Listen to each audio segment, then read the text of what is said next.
నమస్తే వ్యూయర్స్, నేను Sahasra. Welcome to Mic TV. So మనం ప్రస్తుతం మనతో పాటు ఉన్నారు నిజామాబాద్ అర్బన్ ఎమ్మెల్యే సూర్యనారాయణ గుప్తా గారు. సార్, మొట్టమొదటిసారి మీరు అసెంబ్లీకి అడుగు పెట్టారు. ఏ విధంగా ఉంది, మీకు ఎలా అనిపిస్తుంది? చాలా ఆనందంగా ఉంది. ప్రజలకు సేవ చేసే అవకాశం దొరికింది.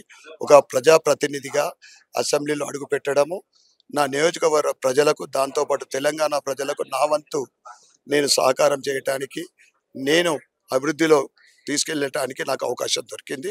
చాలా హ్యాపీగా ఉన్నా. అయితే ఇప్పుడు మీరు అసెంబ్లీకి వెళ్తున్నారు, కానీ ఇప్పటి వరకు శాసనసభ పక్ష నేతగా ఎవరు కూడా ఎన్నిక అవ్వలేదు. ఎందుకు అంత ఆలస్యం అవుతుంది? రాష్ట్ర కమిటీ చూసుకునే వ్యవహారం అది. కిషన్ రెడ్డి గారు ఢిల్లీలో ఉండడం వల్ల అది ఇంకా కూడా క్లారిటీలే. నెక్స్ట్ ఎలక్షన్ అసెంబ్లీ కన్నా ముందు శాసనసభ నేత ఎన్నుకోబడతారు. ఒకవేళ ఎన్నుకోబడితే ఎవరు ఉండొచ్చు అంటారా? ముగ్గురు పోటీ పడుతున్నారు కదా. మేము స్వాగతిస్తాం. ఎవరు ఇచ్చినా కానీ హ్యాపీగానే ఉంటాం. ఎందుకంటే మేము 8 మంది కూడా ఇవాళ తెలంగాణ ప్రజలకు ఒక ప్రతినిధులుగా మేము అసెంబ్లీలో అడుగుపెట్టినాం.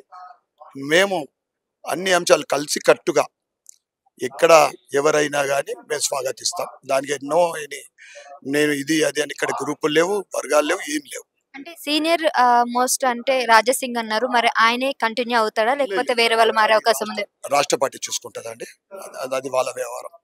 రాష్ట్ర పార్టీ చూసుకుంటుంది. అయితే అసెంబ్లీ ఎన్నికల్లో మీరు 8 సీట్లు మాత్రమే సంపాదించుకున్నారు. మరి పార్లమెంట్ లో ఎన్ని సీట్లు వచ్చే అవకాశం ఉంది ఈసారి? ఖచ్చితంగా పార్లమెంట్ లో గతంలో 4 సీట్లు, ఈసారి 8 సీట్ల పైన వస్తుంది.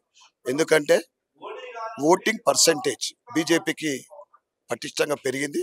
6 నుంచి 14%.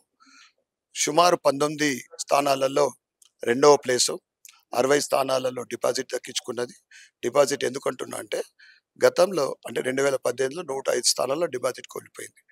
ఇప్పుడు ప్రజలందరూ కూడా భారతీయ జనతా పార్టీ మొగ్గు చూపుతా ఉన్నారు.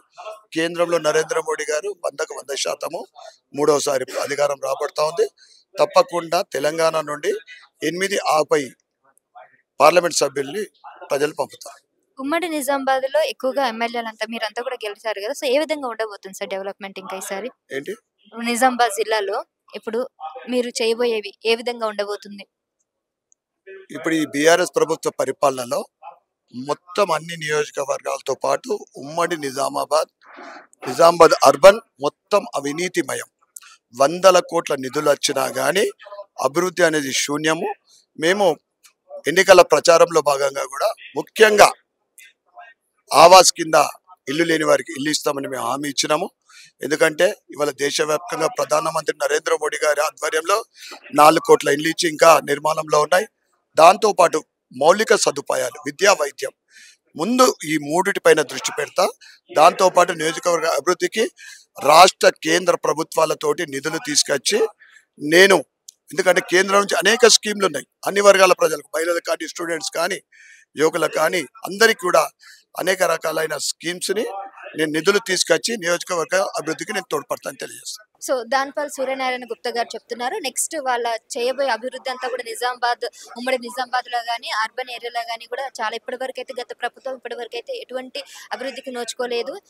ఆ గత ప్రభుత్వం కూడా ఎటువంటి అభివృద్ధి కార్యక్రమాలు చేపట్టలేదు. కానీ కనీసం బీజేపీ పార్టీలో మేము వచ్చాం కాబట్టి, సెంట్రల్ మాకు సపోర్ట్ ఉంటుంది కాబట్టి అభివృద్ధి చేసే పథంలో మేము ఖచ్చితంగా వెళ్తామని చెప్తున్నారు. అదేవిధంగా సెంట్రల్లో ఈసారి పార్లమెంట్ ఎలక్షన్స్ లో కూడా మేము ఖచ్చితంగా 8 సీట్లు గెలుచుకుంటామని చెప్పేసి సూర్యనారాయణ గుప్తా గారు చెప్పుకొచ్చారు. Thank you.